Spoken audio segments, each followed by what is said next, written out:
आप सभी का स्वागत है मिस्टर न्यूज टीवी में। खबर है उत्तर प्रदेश के मऊ जनपद से। मऊ शहर के होनहारों के सम्मान में एमए फाउंडेशन व रे ऑफ ह्यूमैनिटी के तत्वाधान में 29 जून दिन रविवार की शाम 4 बजे मुस्लिम इंटर कॉलेज मऊ के फैजी हॉल में तालीमी एजाज की एक शाम नई नस्ल के नाम कार्यक्रम का भव्य आयोजन किया गया, जिसमें शहर के लगभग 2 दर्जन होनहार छात्रों के नीट, आईआईटी व सीए की प्रतियोगी परीक्षा उत्तीर्ण करने पर उन्हें स्मृति चिन्ह व सर्टिफिकेट देते हुए उनकी हौसला अफजाई कर सम्मानित किया गया। कार्यक्रम के दौरान छात्र छात्राओं ने अपने ख्यालात मंच को साझा किया। कार्यक्रम के मुख्य अतिथि पूर्व राज्यसभा सांसद सालिम अंसारी, विशिष्ट अतिथि नगर पालिका परिषद अध्यक्ष अरशद जमाल, पूर्व पालिका अध्यक्ष तैयब पालकी, समाजवादी पार्टी की कार्यकारिणी सदस्य अल्ताफ अंसारी, गोपीनाथ पीजी कॉलेज की प्राचार्य doctor Sudha Tripathi, scholar public school की principal Hanifa Numani, sir Iqbal public school की प्रिंसिपल अजीजुन्निसा आदि उपस्थित रहे। अध्यक्षता एमए फाउंडेशन के चेयरमैन जमाल अख्तर अर्पण ने किया। दोस्तों, खबरें अच्छी लगे तो लाइक शेयर जरूर करें, चैनल को सब्सक्राइब करना ना भूलें। मैं मोहम्मद रेहान, उत्तर प्रदेश, मऊ से।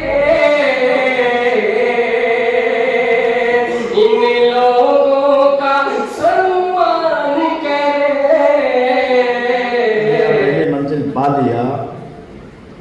हम जैसे लोगों को आपके हौसले के लिए शाना बशाना खड़े रहना चाहिए।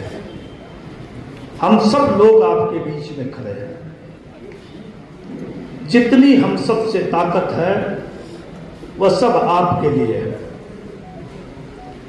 चूंकि मैदान तालीम का है, हम सियासी लोग भी हैं। मुबारकबाद देना है उन बच्चों को जिन्होंने बड़ी जद्दोजहद करके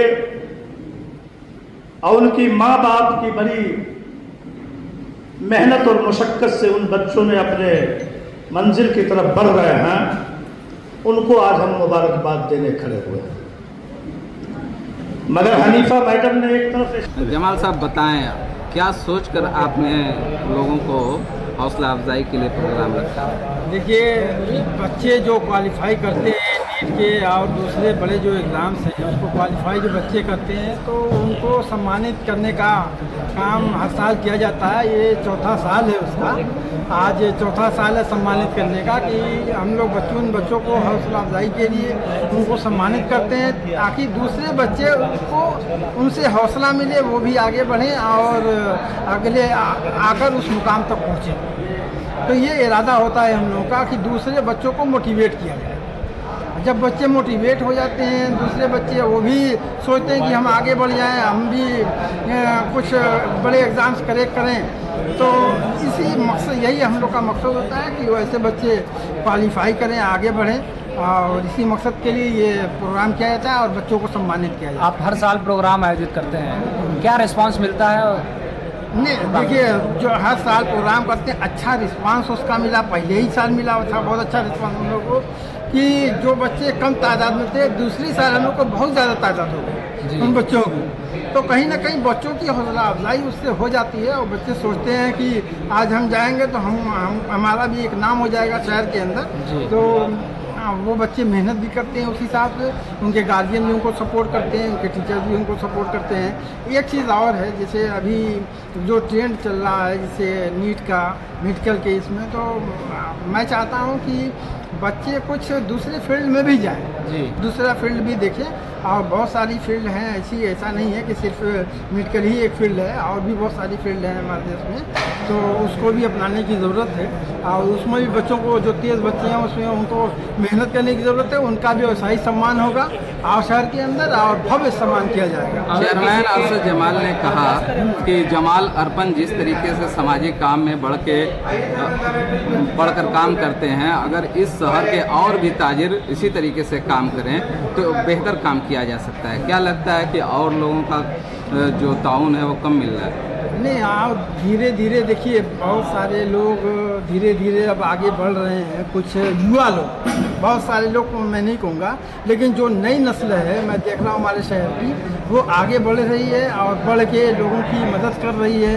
वो चाहती है कि हमारे बच्चे एजुकेटेड हो जाएं, हमारा शहर, हमारा ये ज़िला एजुकेटेड हो जाए। तो ऐसा प्रयास नई नस्लों में ज़्यादा देखने को मिल रहा है। जो युवा बच्चे जो आ रहे हैं अभी, चाहे वो बिजनेस फील्ड से आ रहे हों, चाहे किसी भी फील्ड से आ रहे हों, तो उनका मैं देख रहा हूँ प्रयास रहता है कि बच्चों की हौसला अफजाई किया जाए। तालीम के लिए काम करना कितना बड़ा चैलेंज है? तालीम के लिए काम करना एक बहुत बड़ा चैलेंज है, और अभी बहुत सारे ऐसे गैप हैं जिनको भरने की बहुत ज़रूरत है, और ऐसे गैप को सिर्फ एक तंजीम पूरा नहीं कर सकती। ऐसे गैप को बहुत सारी तंजीमों की ज़रूरत है, बहुत सारी ऐसी पर्सनालिटी की ज़रूरत है, बहुत सारी ऐसी क़यादत की ज़रूरत है जो इस गैप को पूरा कर सके, ताकि ये बच्चे आगे बढ़ सकें, ये बच्चे कोटा और दूसरे शहरों का मुँह न देखें। क्या मैसेज देना चाहते हैं बच्चों को? मैं बच्चों को यही मैसेज देना चाहता हूँ कि जैसे सालिम भाई ने कहा कि तालीम ही, शिक्षा ही पूरी कुंजी है, तो आप शिक्षित हो जाइए और ये मोटो लेके चलिए कि मुझको क्या करना है।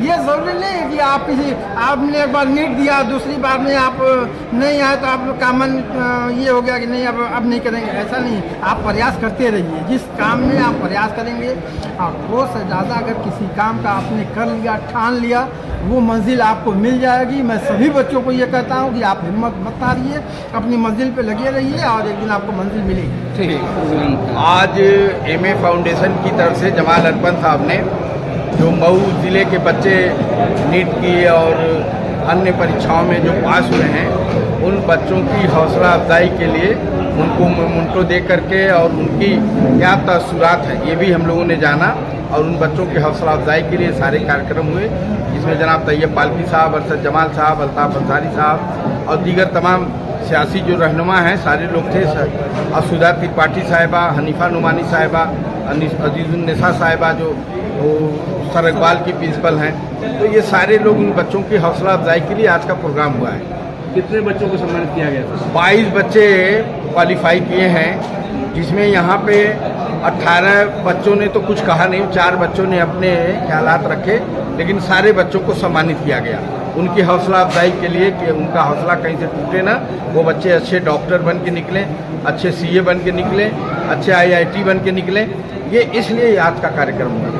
इसी तकरीर के दरमियान ये कहा गया कि जो बच्चे कामयाब हो जाते हैं, देखा जाता है कि ज़्यादातर वो अपने वालिदैन के तय जिम्मेदार नहीं होते। नहीं, इन बच्चों को तंबीह किया गया है, क्योंकि माँ बाप एक सतून का काम करते हैं बच्चों को आगे बढ़ने में, इसलिए उन बच्चों को तंबीहन इस बात के लिए नसीहत किया गया है कि डॉक्टर बनने के बाद, इंजीनियर बनने के बाद या किसी बड़े मुकाम पे पहुंचने के बाद अपने माँ बाप की वो कभी न भूलें, इसलिए कि माँ बाप की तरबियत से ही वो आज मुकाम पाए हैं और आज असली मुकाम पे हो गए हैं, इसलिए अपने माँ बाप को कभी न भूलें। ये समाज क्या कहना चाहेंगे? समाज को यही कहना चाहेंगे कि मऊ जो है शिक्षा का एक हब बन गया है, और 10 साल लगेगा, मैं समझता हूँ कि हर घर में कोई न कोई नौकरी होगी और हर घर खुशहाल होगा। यही सपना हम लोग देखते हैं, और इसीलिए हम लोग तमाम सियासी लोग सब अपना अपना कॉलेज और ख़ास तौर से तालीमी मैदान में अपना अपना सियासत का 25% हिस्सा काट के लगाते हैं, ताकि बच्चे पढ़ें। इल्म ही एक ऐसी चीज़ है जिससे दुनिया का हर ताला खोला जा सकता है। जो बच्चे कामयाब, मेयार जो बढ़ता जा रहा है, लेकिन ऐसी क्या वजह आप मानते हैं कि जो अखलाकी गिरावट हो रही है, अखलाकी तनज़ुली हो रही है? नहीं, देखिए, पहले के मुकाबले तालीम के साथ साथ तरबियत, ये हमेशा हम लोग इस बात की तंबीह देते हैं अपने कॉलेजों में और दीगर प्रोग्रामों में कि देखिए, तालीम लाख आदमी अगर हासिल कर ले, अगर तरबियत उसकी नहीं है तो तालीम बेकार है। इसलिए तालीम के साथ साथ तरबियत बहुत ज़रूरी है, तो तरबियत पे हम लोग बहुत जोर देते हैं, और माशाअल्लाह बहुत इम्प्रूवमेंट हुआ है, ऐसा नहीं है। अब जो बच्चे कामयाब नहीं हो पाए हैं उनके लिए क्या कहेंगे? जो बच्चे कामयाब नहीं हुए हैं उनकी हौसला अफजाई के लिए आज हम लोगों ने चंद अल्फाज कहे हैं, जो हिम्मत ना हारे, जो हिम्मत हार जाता है वो कहीं कुछ नहीं बनता, इसलिए हिम्मत न हारे, पीछे मुड़ के मत देखें, इंशाअल्लाह उनकी कामयाबी मंजिल चुमेगी। सांसद जी, एक सवाल ये है कि जो बच्चे सफल हो जाते हैं, इस तरह से कार्यक्रम आयोजित हो जाते हैं, लेकिन जो बच्चे आर्थिक रूप से कमज़ोर हैं, पढ़ाई में तेज़ हैं, लेकिन उनको जो डायरेक्शन नहीं मिल पाता है, सही या क्या? देखिए, इसमें मैक्सिमम जो 22 बच्चे जो आज पास हुए हैं या जो आए थे, उसमें मैक्सिमम गरीब बच्चे हैं जी। एक लड़का जो अभी हमारे स्कूल से 6 से लेकर 12 तक पढ़ा है, वो एक चपरासी का लड़का है, उसके बाप मदरसे में चपरासी दारुल हदीस में, और वो 1 से लेके 5 तक दारुल हदीस में पढ़ा और 6 से लेके 12 तक मुस्लिम इंटर कॉलेज में पढ़ा और 1 साल की कोचिंग के बाद उस बच्चे ने निकाल लिया। तो ऐसा नहीं कि सब धन पशु के लड़के हैं, सब गरीब मध्यम वर्ग के लड़के हैं। धन पशु के लड़के कहाँ पढ़ पाते हैं, वो तो बिगड़ जाते हैं, नहीं पढ़ पाते, मैं नहीं देखता। 22 में मुश्किल से 2-4 ऐसे बच्चे हैं जो साबे हैसियत करके हैं, बाकी सब गरीब घर के बच्चे हैं। ये अच्छी शुरुआत। लेकिन तालीम जिस तरीके से महंगी हो गई, आज तो देखा जाए IIT में ज़्यादा उनके बच्चे हैं। देखिए, पढ़ने वाले लड़कों के लिए तालीम कोई महंगी नहीं है। हम कह रहे हैं ना कि मदरसे में 6 तक पढ़ा और 12 तक किसी मुस्लिम इंटर कॉलेज में पढ़ा, वो बच्चा कैसे नीट क्वालिफाई कर लिया। तो अगर बच्चे पढ़ने वाले हैं तो मदरसे के हों, पाठशाला के हों, संस्कृत महाविद्यालय कहीं के होंगे, अगर पढ़ने वाला है तो आ जाएगा। लेकिन विद्यालय तो यहाँ हब बन चुका है। हाँ। लेकिन बच्चों के लिए कोचिंग सुविधाएं नहीं है जो कानपुर भागना। अब ये है कि हम अभी आपके कोटा और दिल्ली और इलाहाबाद नहीं बना पाए हैं, कोशिश है आने वाले दिनों में भगवान ने चाहा तो उसके भी इंतजामात होंगे, बिल्कुल होंगे, किया जाएगा।